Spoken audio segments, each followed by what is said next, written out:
Hello students, how are you? Welcome to DK fish point. आज हम लोग electrostatics unit के अंतर्गत एक बिंदुवत आवेश के कारण किसी बिंदु पर विभव का व्यंजक प्राप्त करेंगे, अर्थात इसके बारे में स्टडी करेंगे।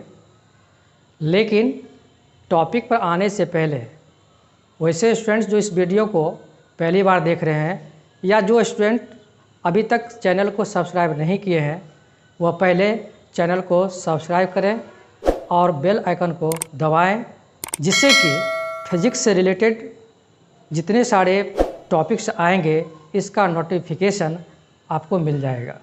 आइए हम लोग टॉपिक पर चर्चा शुरू करें। लेकिन सबसे पहले हम लोग इस टॉपिक से संबंधित जो अन्य टॉपिक्स हैं उस पर थोड़ा चर्चा कर लेते हैं।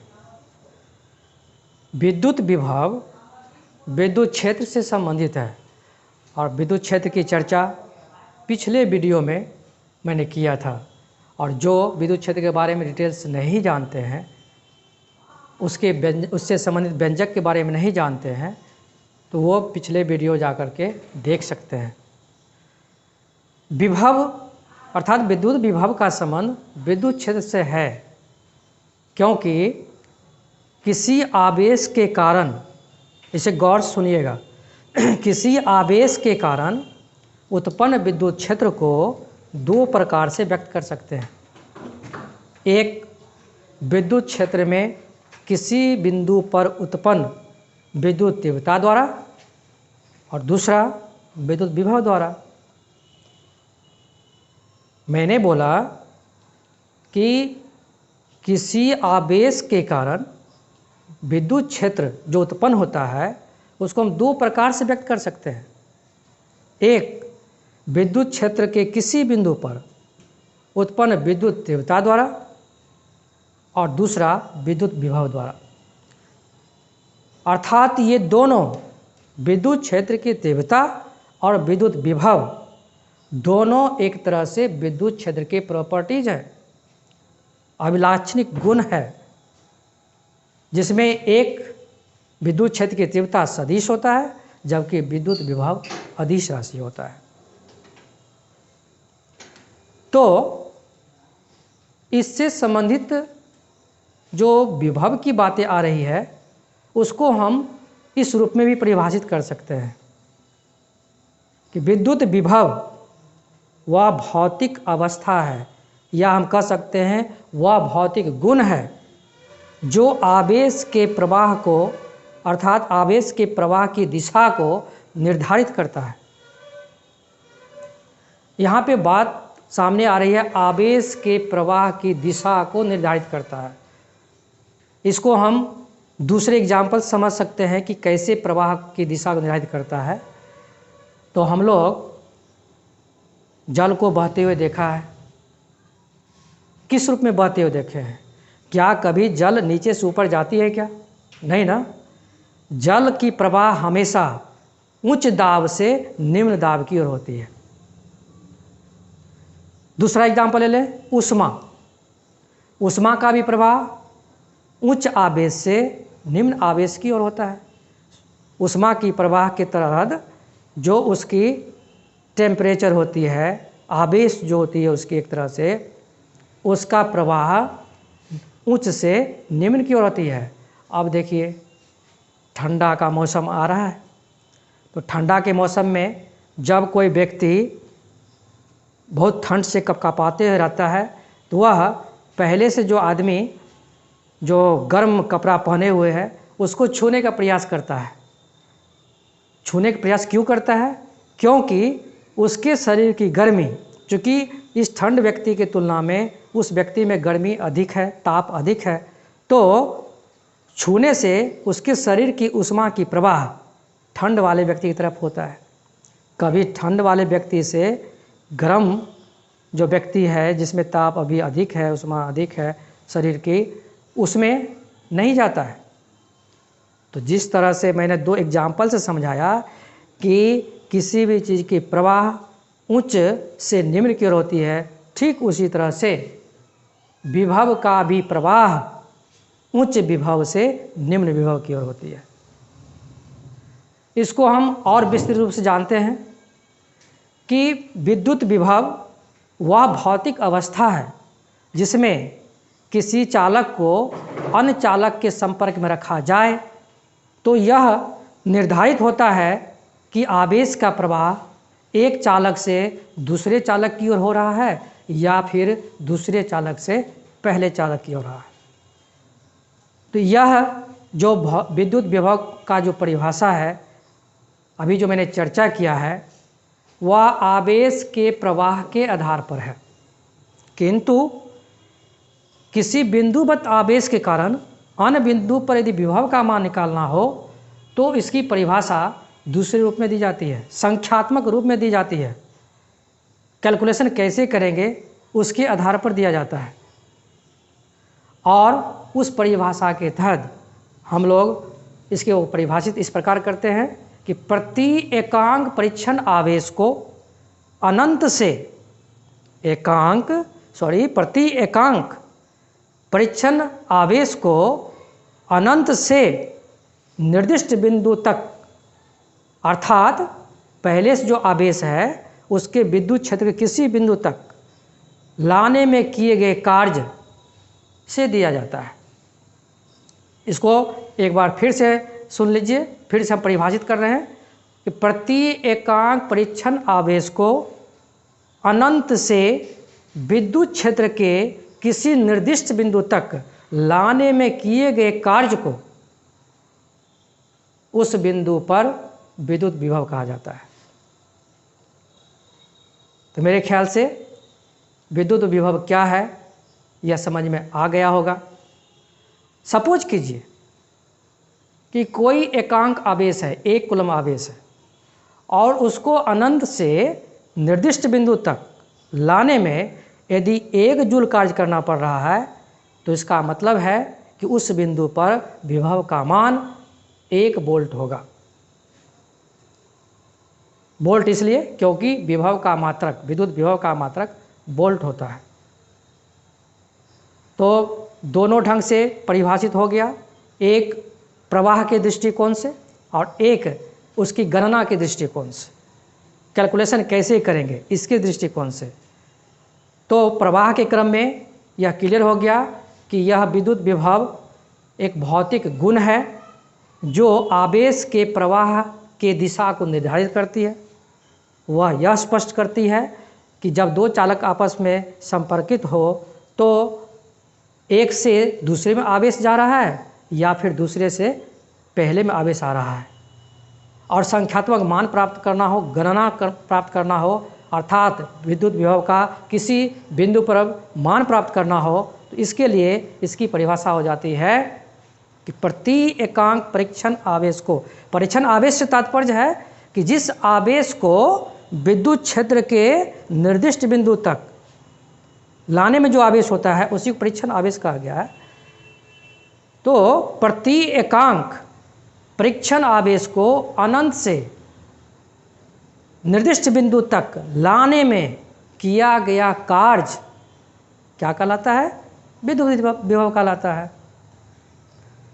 तो तात्पर्य मेरे ख्याल से विद्युत विभव का क्या तात्पर्य है यह समझ में आ गया होगा। अब हम लोग इस टॉपिक को आगे बढ़ते हुए, आगे की ओर चलते हुए हम लोग इसकी कैलकुलेशन करेंगे सपोज करते हुए। अभी तक जो मैंने चर्चा किया है सिर्फ इसको समझाया है कि विद्युत विभव है क्या और विद्युत विभव का संबंध किससे है।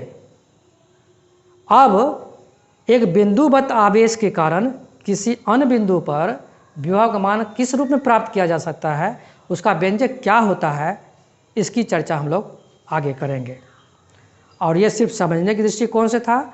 और अब जो कैलकुलेशन होगी वह जब कभी क्वेश्चन इससे समझ में पूछेगा तो जो वर्णन अब हम करने जा रहे हैं सपोज करते हुए और फिगर के माध्यम से उसको पूरे भाषा के साथ इसको विस्तार से लिखना होगा और इसको हम लोग देखते हैं कि किस रूप में इसको हम प्राप्त कर सकते हैं।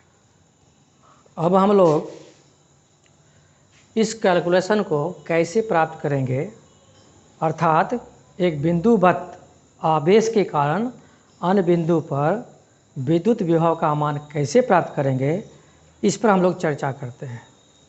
इसके लिए पहले सपोज करेंगे कि एक बिंदुवत आवेश Q है जो P बिंदु पर स्थित है और इसके क्षेत्र के अंदर ही R दूरी पर एक बिंदु A स्थित है। मैंने कहा कि एक P बिंदु पर बिंदुवत आवेश Q है और इस आवेश के कारण जो विद्युत क्षेत्र बनता है उसके अंदर ही एक अन्य बिंदु A है जिस पर विद्युत विभव का मान प्राप्त करना है कि विद्युत विभव का मान इस पर कितना होगा। इसके लिए P बिंदु से x दूरी पर एक अन्य बिंदु B ली गई है जिस पर परीक्षण आवेश Q है, स्मॉल q। P बिंदु पर बिंदुवत आवेश कैपिटल Q और परीक्षण आवेश जो B पर स्थित है उसका मान स्मॉल q लिया गया है। इस आवेश जो B पर स्थित है इसको A तक लाने में जो कार्य करना होगा, जो कार्य होगा वह कार्य ही इस निर्दिष्ट बिंदु पर प्लस Q आवेश के कारण विद्युत विभव का मान होगा। क्योंकि परिभाषा में मैंने पहले ही बताया कि प्रति एकांक परीक्षण आवेश को अनंत से विद्युत क्षेत्र के निर्दिष्ट बिंदु तक लाने में किए गए कार्य को विद्युत विभव कहते हैं। लेकिन B से A तक लाने में किए गए कार्य को प्राप्त करने के लिए इसके दो चरण में हम बांट के प्राप्त कर सकते हैं। पहले B से छोटे दूरी के लिए कितना कार्य करना पड़ेगा ये हम लोग प्राप्त करेंगे। जब छोटे डिस्टेंस के लिए कार्य प्राप्त हो जाएगा तो फिर पूरा B से A तक लाने में कितना कार्य करना पड़ेगा, इसको प्राप्त करने के लिए छोटे मान का हम इंटीग्रेशन करेंगे। छोटे मान हमें डिफरेंशिएशन के रूप में प्राप्त होगा और उस डिफरेंशिएट टर्म को जब फिर से हम इंटीग्रेशन करेंगे, समाकलन करेंगे, तो हमें B से A तक आने में कितना कार्य होगा ये प्राप्त हो जाएगा। और जितना कार्य प्राप्त होगा उसको हम विभव के परिभाषा के अनुसार जो सूत्र प्राप्त होता है V = W/Q, उसके आधार पर हम विभव का मान प्राप्त कर सकते हैं। लेकिन हम लोग अच्छी तरह से जानते हैं कि किसी भी वस्तु द्वारा कार्य की गणना करने के लिए दो भौतिक पद की आवश्यकता होती है, दो फिजिकल टर्म की आवश्यकता होती है। एक फोर्स जिसे बल बोलते हैं और एक डिस्टेंस दूरी, डिस्प्लेसमेंट भी यहाँ बोलते हैं। तो यहाँ पे डिस्टेंस हमको मालूम है, B से B' तक का जो डिस्टेंस है वह dx, लेकिन इस परीक्षण आवेश पर प्लस Q आवेश के द्वारा कितना फोर्स लग रहा है ये प्राप्त नहीं है, तो इसे भी प्राप्त करना पड़ेगा। और इस दोनों आवेश के बीच में जो बल लग रहा है उसे हम कूलम्ब के नियम से हम प्राप्त कर सकते हैं। और कूलम्ब के नियम के अनुसार दो आवेशों के बीच लगने वाले बल का व्यंजक हम लोग पिछले वीडियो में पढ़ चुके हैं और इसका मान होता है 1/4πε0 × Q1 Q2/r²। सूत्र मैंने पढ़ा था। लेकिन यहाँ पे जब हम फोर्स का मान लिखेंगे, दोनों आवेशों के बीच लगने वाले फोर्स का मान यदि हम लिखेंगे तो यहाँ पर बोलेंगे 1/4πε0 × capital Q × small q by r x², क्योंकि दोनों के बीच का डिस्टेंस x है। अब फोर्स प्राप्त हो जाने के पश्चात हम B से B' तक कितना कार्य होता है ये हम प्राप्त कर सकते हैं, क्योंकि हम जानते हैं कार्य के सूत्र से W बराबर होता है Fs। दैट मीन्स कार्य बराबर बल गुने विस्थापन। लेकिन एक चीज़ और हमें देखना है कि चूंकि P पर जो बिंदुवत आवेश है Q, उसके और एकांक परीक्षण आवेश स्मॉल q के बीच प्रतिकर्षण बल लगता है। इसलिए जब हम परीक्षण आवेश को A की ओर लाएंगे तो इसका तात्पर्य है कि दोनों के बीच में लग रहे बल के विरुद्ध यह कार्य होगा, और किसी भी भौतिक पद के विरुद्ध यदि कोई कार्य होता है तो वह ऋणात्मक कार्य होता है, नेगेटिव होता है। इसलिए जब हम फोर्स का मान प्राप्त करेंगे तो उस समय बल का मान तो प्राप्त हो ही जाएगा, लेकिन जब हम कार्य का मान प्राप्त करेंगे तो ऋणात्मक पद के साथ इसे हम सूचित करेंगे, जो कि आप यहाँ पर देख रहे हैं लिखा हुआ है। आप लोग पहले इस लैंग्वेज को नोट कर लें, क्योंकि अब इसके आगे हम कैलकुलेशन पर चलेंगे।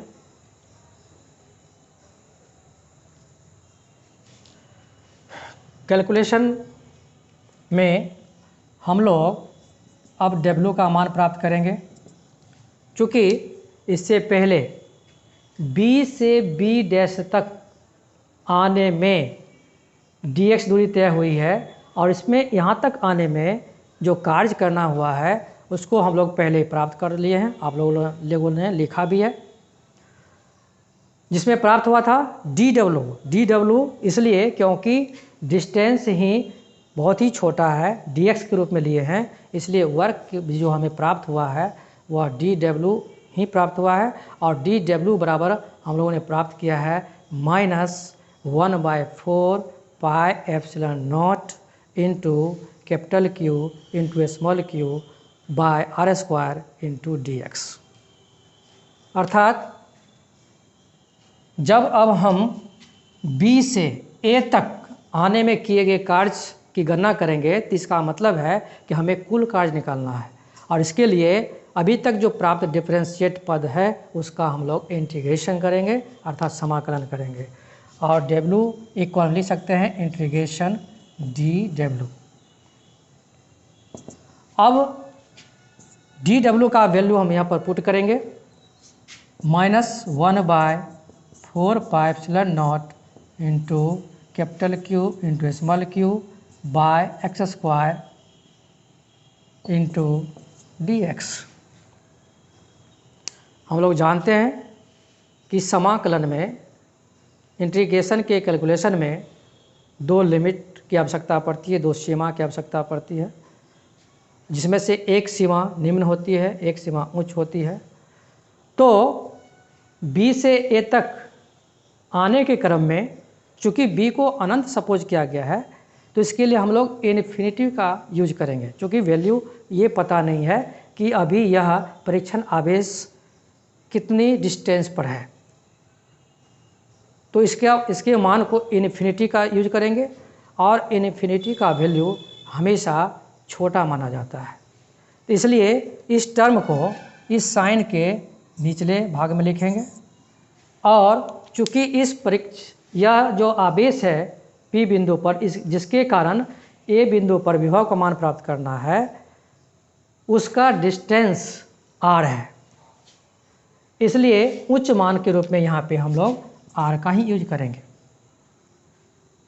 फिर -1/4 pi epsilon naught into capital Q into small q by x² dx। यहाँ पर हम देख रहे हैं कि 4 पाई एप्सिलॉन नॉट और कैपिटल Q और स्मॉल q ये सारे कांस्टेंट टर्म हैं, इसे हम बाहर कर लेंगे और इसको ऐसा लिख सकते हैं minus capital Q small q by 4 pi epsilon naught integration infinity to r 1/x² dx। अब यहाँ पर 1/x² का इंटीग्रेशन होगा, समाकलन होगा, और समाकलन के रूप में आप लोग एक सूत्र पढ़े होंगे, इंटीग्रेशन x⁴n dx। तो इस सूत्र के माध्यम से ही इस 1/x² का इंटीग्रेशन होगा। तो सूत्र में आप लोगों ने पढ़ा होगा कि इसका फॉर्मूला होता है x⁴ n+1/n+1। यहाँ पर 1/x² है, इस 1/x² को हम लोग x⁻² भी लिख सकते हैं, और यदि ऐसा लिख सकते हैं तो इस सूत्र के आधार पर यदि हम बैठाते हैं तो x⁻² dx लिख सकते हैं। अब फॉर्मूला पर तोड़ा जाए तो इसको हम लिख सकते हैं बराबर x⁻² + 1/-2 + 1। कैलकुलेशन करेंगे तो x⁻1/-1 हो जाएगा। यह -1 माइनस जो वैल्यू है यह ऊपर चला जाएगा, और x⁻1 का पावर प्लस करने के लिए इसको हम 1/x लिख सकते हैं, अर्थात 1/x² का इंटीग्रेशन -1/x लिख सकते हैं। आप लोग अच्छी तरह समझ गए। तो इसको सिर्फ समझने के ख्याल से मैंने बताया है कि फॉर्मूला पर किस तरह से इसका इंटीग्रेशन हो जाएगा, और इस क्रम में जो हमें रिजल्ट प्राप्त हुआ -1/x, तो सीधा 1/x² dx का इंटीग्रेशन हम लोग -1/x लिखेंगे। आगे की ओर चलते हैं। इसको -q × q/4πε0 इंटू, यह इंटीग्रेशन साइन बिग ब्रैकेट में चेंज हो जाएगा, और यहाँ पर -1/x आ जाएगा।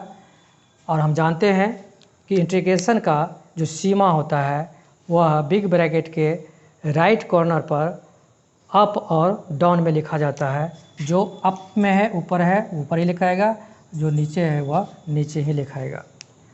और यह भी जानते हैं कि बिग ब्रैकेट के अंदर में जो वेरिएबल जो होते हैं, जो राशि होते हैं, उसके मान को r और इन्फिनिटी के रूप में लिखा जाएगा, अर्थात एक बार इस x का वैल्यू r और एक बार इन्फिनिटी लिखा जाता है। और इसे इस प्रकार हम लोग लिख सकते हैं -q, और एक चीज़ और, चूँकि यहाँ पे माइनस है और यहाँ पे माइनस है, यदि यह बाहर आता है तो माइनस माइनस प्लस हो जाएगा। तो q/4πε0 इंटू 1/r - 1/∞ होगा। इन्फिनिटी का वैल्यू नहीं पता है, इसलिए इस टर्म को कैलकुलेशन के अंतर्गत छोड़ दिया जाता है। तो हम लिख सकते हैं यहाँ पे Q q/4πε0 इंटू 1/r। इसलिए W बराबर 1/4πε0 इंटू Q q/r, यह एक व्यंजक प्राप्त हुआ।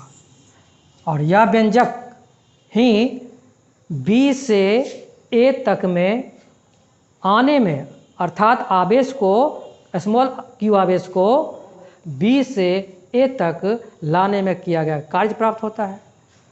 और हम लोग विभव के परिभाषा से जानते हैं, विभव की परिभाषा जो शुरू में मैंने बताया था, प्रति एकांक परिच्छन आवेश को अनंत से निर्दिष्ट बिंदु तक लाने में किए गए कार्य को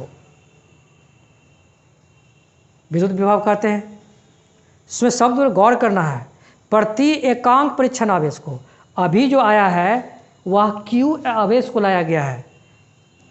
इसमें जो आवेश B पर स्थित है q, वह पूरे के पूरे आवेश को निर्दिष्ट बिंदु तक लाने में किया गया कार्य प्राप्त हुआ है।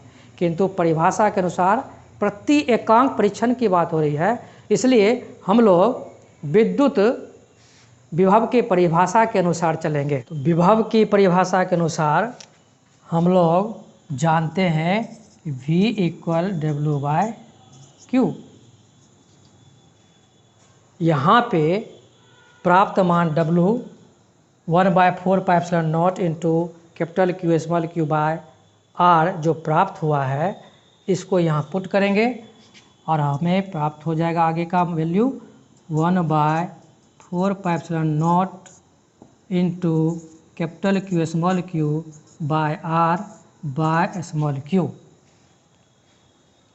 यहाँ पे हम देख रहे हैं कि ऊपर में भी स्मॉल q है और नीचे भी स्मॉल q है, कैंसिल हो जाएगा और बच जाएगा हमें, इसलिए V = 1/4πε0 इंटू Q/r और यही प्राप्त मान